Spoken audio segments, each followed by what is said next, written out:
Pues aquí seguimos en Buenos Días Juárez con una visita que nos encanta tener en casa, la licenciada de nutrición Elsa Galván. Bienvenida, licenciada. Hola. Y pues como en casa debemos de saber, ¿verdad? En estas fiestas decembrinas a veces abusamos en exceso de las comidas, ¿verdad? Y sobre todo de temporada, de Navidad. Y eso pues perjudica y repercute en nuestra salud. Licenciada, hay que decirles en casa qué debemos comer y qué no debemos comer para estar sanos. ¿Qué le parece? Sí, así es. Y sobre todo si ya tienen el diagnóstico de hipertensión o que les dicen, tengo la presión alta. Entonces ahí estas personitas tienen que tener mucho cuidado con lo que comen y con lo que hacen en estos días, porque el detalle es pasar la fiesta, pero terminar feliz, no que terminar la fiesta y ya complicados en el hospital, en una sala de urgencias. Terminan pero bien borrachos, es lo que pasa. Sí. Entonces, si ya su médico, si ustedes tienen el diagnóstico de presión alta o de hipertensión, es muy importante, primero que nada, seguir las indicaciones de su médico, manejar el medicamento como su doctor se lo indicó. Segundo lugar, salir a caminar. Y aquí nada más la recomendación es caminar con que sean 30, 40 minutos diarios, es bueno para el corazón. Y en tercer lugar, y que es lo que abarca más y debe ser más permanente, modificar todo lo que son hábitos de alimentación.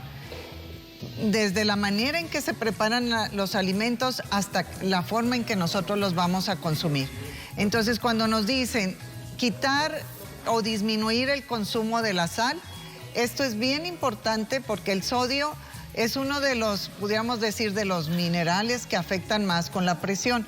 Pero aquí también tenemos que tener cuidado con el consumo del potasio porque debe de haber un equilibrio entre los alimentos que contienen sodio y potasio, igualmente entre los alimentos que contienen calcio y magnesio.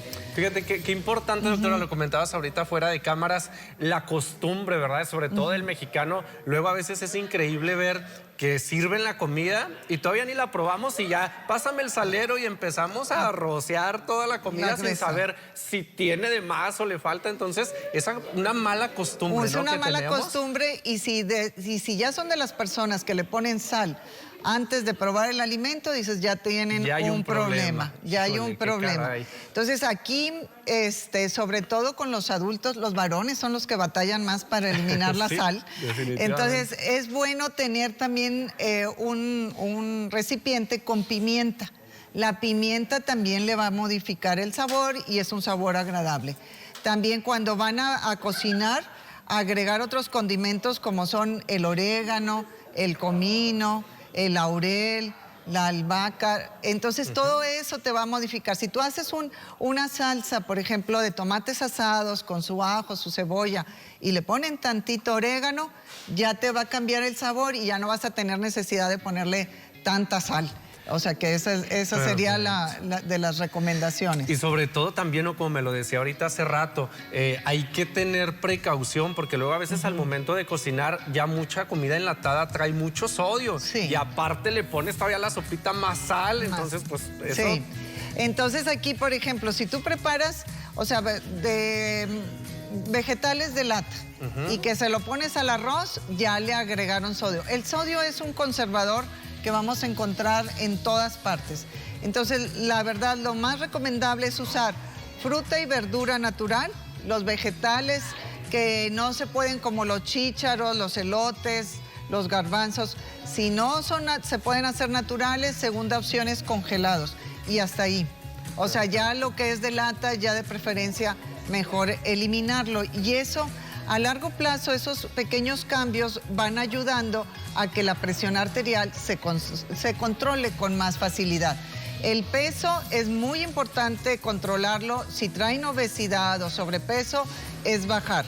Con solo empezar a bajar el 10% del peso inicial, van a ver que su presión arterial se va a controlar mejor. Muy bien. Otro tema importante, licenciada, es el tema de la prevención en este tipo de enfermedades, porque luego muchas veces estamos enfermos de presión alta y no nos damos cuenta y seguimos consumiendo en exceso. ¿Qué nos recomendaría a la gente que nos ve en casa, pues para tratar este tema, verdad? Y ser conscientes, sobre todo en esta temporada. Si ya papá o mamá o abuelitos son hipertensos, lo más probable es que vamos a tener ese gen. No me diga eso, Lo más por favor. probable. ¿Cuándo es más probable que se desarrolle? Después de los 40. Ok. ¿Cuándo es más probable que se desarrolle? Si continuamos con los mismos hábitos que nuestros antecesores, ¿verdad? Que va a ser lo más probable, Que va a ser ¿no? lo más probable. Y sobre todo se va a desarrollar si se presenta el sobrepeso o la obesidad.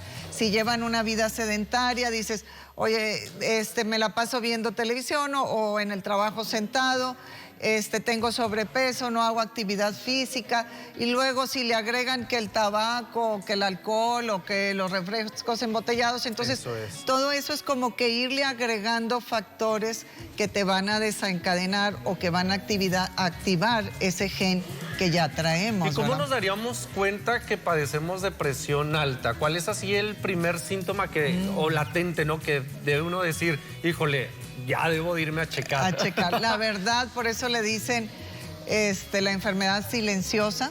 O sea, por lo regular las personas se dan cuenta cuando se checan en algún lugar de manera casual y empieza a aparecer la presión alta. Ya para cuando traen síntomas de que el dolor de cabeza, que si ya traen taquicardia, es porque ya tienen mucho tiempo atrás con la presión arterial y que no se la habían controlado. Por ejemplo, la gente que luego muere de manera repentina por infartos es precisamente porque dejó pasar el tiempo, nunca se trató, una mala alimentación y ese fue el resultado, sí, ¿cierto? Así es. O sea, ya cuando tienen mucho tiempo de hipertensión sin atender, sin tomar medicamentos, sin tomar ninguna medida, entonces es cuando se presenta la embolia, el infarto, la insuficiencia renal. Pero ya para eso no es de que haya sido un mes atrás, o sea, son años sin haber puesto atención al problema, ¿verdad? Claro. Entonces aquí son cambios, por eso les digo, el medicamento es muy importante, sí estarse checando la presión arterial, salir a caminar, si eres fumador, deja del cigarro. Si son de los que le ponen sal a los alimentos antes de probarlo, mejor quita el salero de la mesa. Y tener ahí, como les digo, la pimienta, orégano en polvo, sazonar con el ajo, con la cebolla, y eso nos va reeducando. Y también es bien importante empezar con la verdura, empezar con una ensalada fresca o con pepino, o aunque sean rodajas de tomate, porque la verdura nos va a aportar potasio y el potasio nos va a ayudar a equilibrar la presión arterial. Que cosas tan sencillas que a veces tenemos en nuestro refrigerador en casa, ¿no? Que luego a veces se nos echan a perder ahí porque no nos gusta preparar ensaladas y preferimos sacar las carnes frías o algo. Entonces hay que ser conscientes de esta situación. Así es. Y en sus exámenes de laboratorio casi siempre cuando hacen la química sanguínea es que el sodio lo traigan normal bajo y el potasio esté en el rango normal alto. Y eso va a ayudar a equilibrar y consumir siempre los alimentos, los lácteos para incluir el calcio y alimentos que contengan magnesio, que están las leguminosas y los cereales. Perfecto, pues como siempre es un gusto tenerla en casa, doctora. Muchísimas gracias por todos los consejos de salud. Esperemos que hayan tomado nota y estas fiestas decembrinas sean conscientes y traten de prevenir enfermedades. Nos vemos la próxima semana. Nos vemos del otro